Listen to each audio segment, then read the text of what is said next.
नारायणाखिल गुरो भगवन्नमस्ते शिवाय नमः शिवलिंगाय नमः।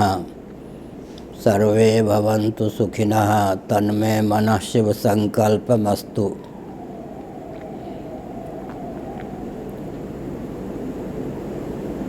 प्राप्त विभीषिका के कारण पूरे विश्व में जितने विचारक और शासन तंत्र से संबद्ध व्यक्ति हैं हतप्रभ हो गए हैं। किंग कर्तव्य विमूढ़ता सर्वत्र छा गई है।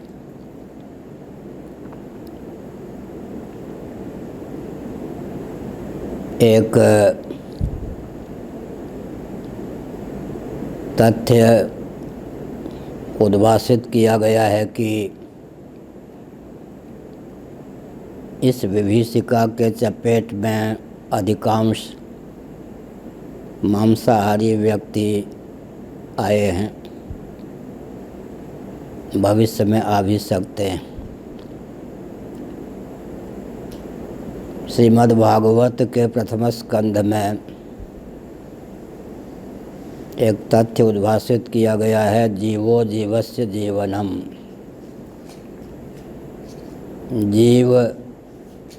जीव का जीवन होता है। उद्भिज, स्वेदज, अंडज, जरायुज 4 प्रकार के जीव भूमंडल पर दृष्टिगोचर हैं। स्थावर प्राणी, तरुलता, गुल्म और अन्न, इन सब का नाम उद्भिज है। करहि आहार शाक फल कंदा, सुमिरहि ब्रह्म सच्चिदानंदा। शाक फल कंद अन्न का सेवन किए बिना हम जीवित नहीं रह सकते, अर्थात शास्त्रीय मर्यादा की सीमा में भी स्थावर प्राणियों के शरीर हमारे आहार बन जाते हैं। यद्यपि जीव जब स्थावर शरीर को प्राप्त करता है, उसका शरीर जब किसी का भोज्य बन जाता है, अन्न बन जाता है, तभी वह शेष रहता है, परंतु उसके स्थावर शरीर का नाश तो हो ही जाता है। अतः उस शरीर के माध्यम से उसकी अभिव्यक्ति संभव नहीं है। बिल्ली, शेर, कुत्ते आदि बहुत से जंगम प्राणी हैं जो जंगम प्राणियों को खाकर ही जीवन यापन करते हैं। मनुष्यों में भी परंपरा से यह विकृति प्राप्त है कि वे अन्न तक ही सीमित नहीं रहते, बल्कि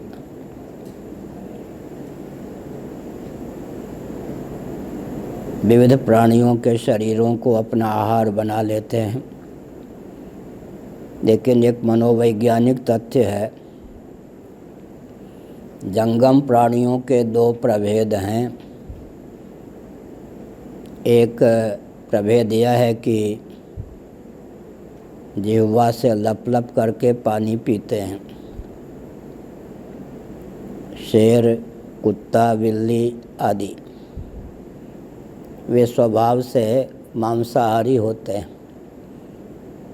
लेकिन जो घूंट लग के माध्यम से पानी पीते हैं वो स्वभाव से शाकाहारी होते हैं। बंदर घूंट से पानी पीता है तो वह शाकाहारी होता है। यह बात दूसरी है कि बंदरों के शब्दकोश में शरीर में जो जुएं होते हैं उनके लिए फलाहार ही सिद्ध हो जाते हैं। वो उनके यहाँ की विशेष व्यवस्था है, लेकिन घूंट लगाकर पानी पीने के कारण वे सामान्य रूप से शाकाहारी हैं। मनुष्य भी घूंट के माध्यम से पानी पीता है, अतः उसे स्वभाव से शाकाहारी ही प्रकृति ने बनाया है। इस बात पर ध्यान रखना चाहिए। यद्यपि हिंदी में जिसको फल का गूदा कहते हैं, संस्कृत में उसका अनुवाद करें तो मांस ही सिद्ध होता है। संस्कृत में मांस शब्द का प्रयोग करने पर ही गूदे का तात्पर्य अभिव्यक्त हो सकता है, लेकिन फल पाना निषिद्ध नहीं है। हमने एक संकेत किया कि मनुस्मृति और महाभारत में मांस की निरुक्ति व्युत्पत्ति दी गई है। माम स, मुझे वह जंगम प्राणी एक न एक दिन इसी प्रकार आहार बना के खाएगा जिस प्रकार मैं उसके आहार बना के खा रहा हूँ। मांस की इस व्युत्पत्ति को समझने वाला संवेदनशील मनुष्य अवश्य ही शाकाहार का पक्षधर होगा। विवेक पूर्वक न सही परिस्थिति पूर्वक अब शाकाहार के महत्व को व्यक्ति समझने लगे हैं। छांदोग्य उपनिषद में तो आहार शुद्धौ सत्व शुद्धि ही कहा गया है। आहार की शुद्धि से अंतःकरण की शुद्धि, देहेंद्रिय प्राणांतःकरण की शुद्धि होती है। जीवन शुद्ध होने पर व्यक्ति भगवत प्राप्ति का मार्ग प्रशस्त करने में समर्थ होता है। अब दूसरी बात यह है कि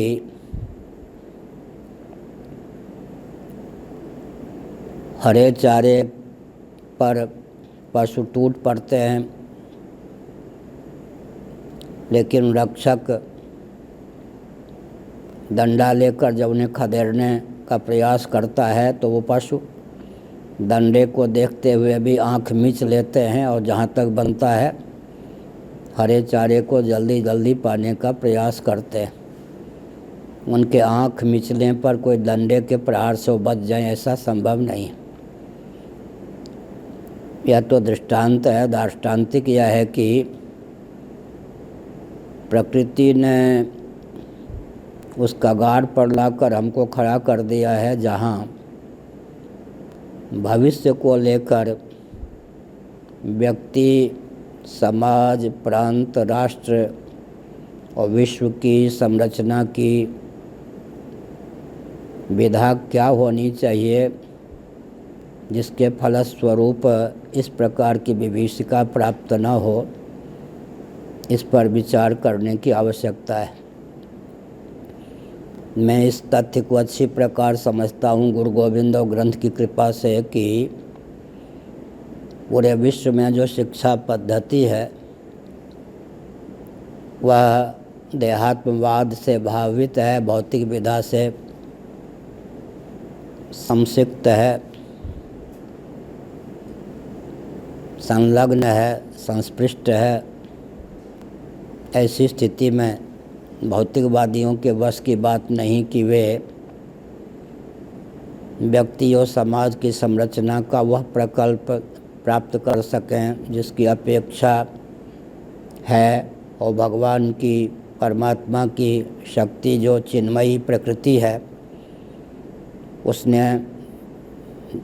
जिधर दृष्टिकोण प्रदान करने के लिए तत्परता का परिचय दिया है और जीवों को, विशेषकर मनुष्यों को बाध्य भी किया है।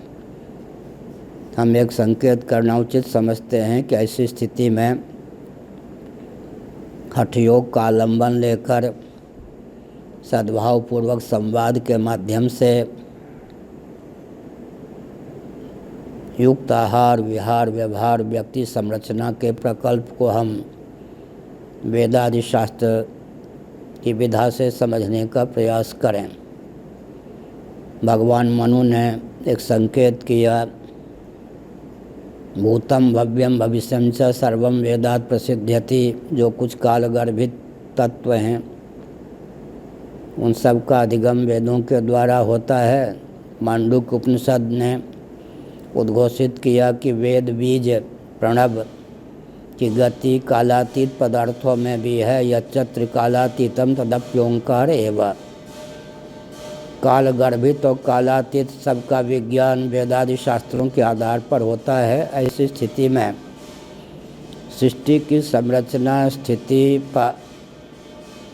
समृद्धि निग्रह अनुग्रह का जो प्रशस्त सिद्धांत शास्त्रों में है उसको समझकर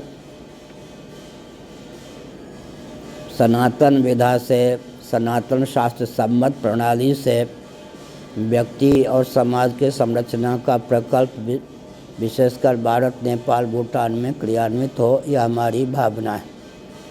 मैंने यह संकेत किया कि इस भ्रम को अब दूर कर देना चाहिए कि ये रूढ़िवादी हैं, दकिया नसीन हैं, ये तो संकीर्ण विचारधारा के हैं। क्योंकि सनातन शब्द का अर्थ होता है, सनातन सिद्धांत का भाव होता है, अभिप्राय होता है कि हर देश में, हर काल में, हर परिस्थिति में, हर व्यक्ति के लिए जिसकी उपयोगिता हो। मैं संकेत करके वाणी को विराम देना चाहता हूँ। आपने प्रणव शब्द सुना होगा, पुराण शब्द सुना होगा, सनातन शब्द का नाम तो मैंने ले ही लिया। प्रणव का अर्थ होता है पुराना होता हुआ भी नया, पुराण का अर्थ होता है पुराना होता हुआ भी नया, सनातन का अर्थ होता है पुराना होता हुआ भी नया। इसका अर्थ क्या है? वैज्ञानिक दृष्टि से विचार कीजिए, जो निरवय पदार्थ होता है वो पुराना होता हुआ भी नया होता है। तो हर देश में, हर काल में, हर परिस्थिति में जिस सिद्धांत की उपयोगिता हो, त्रिकालदर्शी महर्षियों ने जिसके आधार पर व्यक्ति और समाज की संरचना का मार्ग प्रशस्त किया हो, दुराग्रह का त्याग करके सत्य सहिष्णुता का परिचय देकर हम उसे अपनावें। नारायण सबका भला हो।